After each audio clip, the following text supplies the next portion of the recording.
അപ്പോൾ നമ്മുടെ മുളകുകൾ ഇങ്ങനെ പഴുത്തുകൊണ്ടിരിക്കുകയാണ്. പഴുത്ത മുളകുകൾ നമ്മൾ പറിച്ച് ഉണക്കിക്കൊണ്ടിരിക്കുകയാണ്. അപ്പോൾ നല്ല രീതിയിൽ പഴുത്ത മുളക് മാത്രമേ ഞാൻ പറിക്കാറുള്ളൂ. കാരണം നല്ല പഴുത്ത മുളക് നല്ല വെയിലത്ത് വെച്ചാൽ മാത്രമേ നമ്മൾ കടയിൽ നിന്ന് മേടിക്കുന്ന അതേപോലത്തെ ചുവപ്പ് കളറ് കിട്ടുകയുള്ളൂ. പഴുപ്പ് കുറഞ്ഞതോ അല്ലെങ്കിൽ വെയിൽ കുറയോ ചെയ്താൽ ഇത് വെള്ള കളറാകും മുളക്.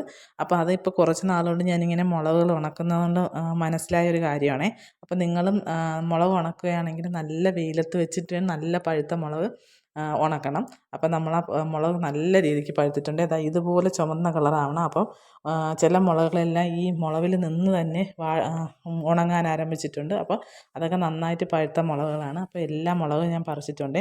അപ്പോൾ നമുക്കിപ്പോൾ ഒരാഴ്ച കൂടുമ്പോൾ തന്നെ ഇതുപോലെ മുളകുകൾ ഇങ്ങനെ പറിച്ചുകൊണ്ടിരിക്കുകയാണ്. അപ്പോൾ ഇതുപോലെ ഉണക്കി വെച്ച മുളകുകൾ ഒരുപാടായിട്ടുണ്ട്. അപ്പോൾ നമ്മുടെ വീട്ടുമുറ്റത്തുള്ള മുളകുകളെല്ലാം പറിച്ചിട്ടുണ്ട്. ഇത്രത്തോളം മുളകുകളാണ് നമ്മൾ പറിച്ചത്. അപ്പോൾ ഇതുപോലെ എല്ലാ മുളകും പറിച്ചിട്ടുണ്ട്. അപ്പോൾ എല്ലാ തവണയും ഇത് കണക്ക് ഓരോ ആഴ്ച പറിക്കുന്നതും എല്ലാ തവണയും ഞാൻ നിങ്ങൾക്ക് വീഡിയോ ആയിട്ട് ഇടാറില്ല. അപ്പോൾ ഇന്ന് കുറച്ചധികം ഉള്ളതുകൊണ്ടാണ് വീഡിയോ ഇട്ടത്. അപ്പോൾ ഇതുപോലെ ഉണക്കണം. ഇത് ഞാൻ നേരത്തെ പറിച്ച മുളകുകളാണ്. ഇതിൽ നിങ്ങൾക്ക് കാണാൻ പറ്റും വെള്ള മുളക്. അത് വെള്ള മുളകല്ല, നല്ല ചുവപ്പ് മുളകാണ്.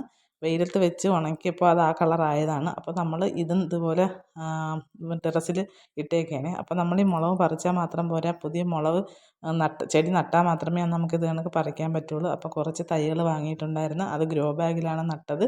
അപ്പോൾ കൂടുതലും കരിയിലയാണ് കേട്ടോ ഉപയോഗിച്ചത്. അതുപോലെ തന്നെ മണ്ണ് കുറച്ചേ ഉള്ളൂ. ജൈവവളവും ബാക്കി കാര്യങ്ങളൊക്കെ ഇട്ട് നല്ല സെറ്റ് ചെയ്ത മണ്ണാണ്. അപ്പോൾ അതെല്ലാം നിറച്ച് ടെറസിൻ്റെ മണ്ടയിലാണ് കൊണ്ടുവയ്ക്കുന്നത്. നമുക്ക് താഴെ നടാനായിട്ടുള്ള സ്ഥലമില്ല. അങ്ങനെ എല്ലാം റെഡിയാക്കി ടെറസിൻ്റെ മണ്ടയിൽ കൊണ്ട് വെച്ചിട്ടുണ്ട്.